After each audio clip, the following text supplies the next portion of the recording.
Efesus 3. Rahasia panggilan orang-orang bukan Yahudi. Itulah sebabnya aku ini, Paulus, orang yang dipenjarakan karena Kristus Yesus untuk kamu orang-orang yang tidak mengenal Allah. Memang kamu telah mendengar tentang tugas penyelenggaraan kasih karunia Allah yang dipercayakan kepadaku karena kamu.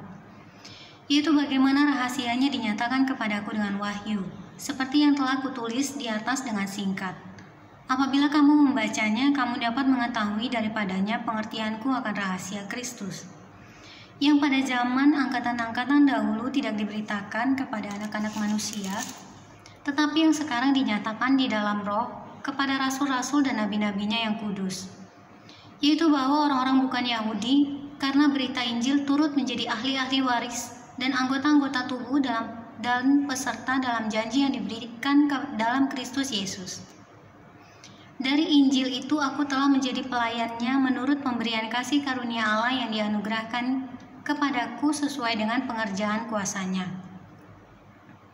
Kepadaku yang paling hina di antara segala orang kudus telah dianugerahkan kasih karunia ini untuk memberitakan kepada orang-orang bukan Yahudi kekayaan Kristus yang tidak terduga itu, dan untuk menyatakan apa isinya tugas penyelenggaraan rahasia yang telah berabad-abad tersembunyi dalam Allah yang menciptakan segala sesuatu, supaya sekarang oleh jemaat diberitahukan pelbagai ragam hikmat Allah kepada pemerintah-pemerintah dan penguasa-penguasa di sorga, sesuai dengan maksud abadi yang telah dilaksanakannya dalam Kristus Yesus Tuhan kita.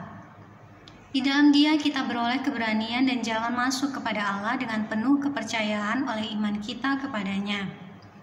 Sebab itu aku minta kepadamu supaya kamu jangan tawar hati melihat kesesakanku karena kamu. Karena kesesakanku itu adalah kemuliaanmu. Doa Paulus. Itulah sebabnya aku sujud kepada Bapa yang daripadanya semua keturunan yang di dalam sorga dan di atas bumi menerima namanya. Aku berdoa supaya Ia menurut kekayaan kemuliaannya menguatkan dan meneguhkan kamu oleh rohnya di dalam batinmu, sehingga oleh imanmu Kristus diam di dalam hatimu dan kamu berakar serta berdasar di dalam kasih. Aku berdoa supaya kamu bersama-sama dengan segala orang kudus dapat memahami betapa lebarnya dan panjangnya dan tingginya dan dalamnya kasih Kristus, dan dapat mengenal kasih itu sekalipun ia melampaui segala pengetahuan. Aku berdoa supaya kamu dipenuhi di dalam seluruh kepenuhan Allah.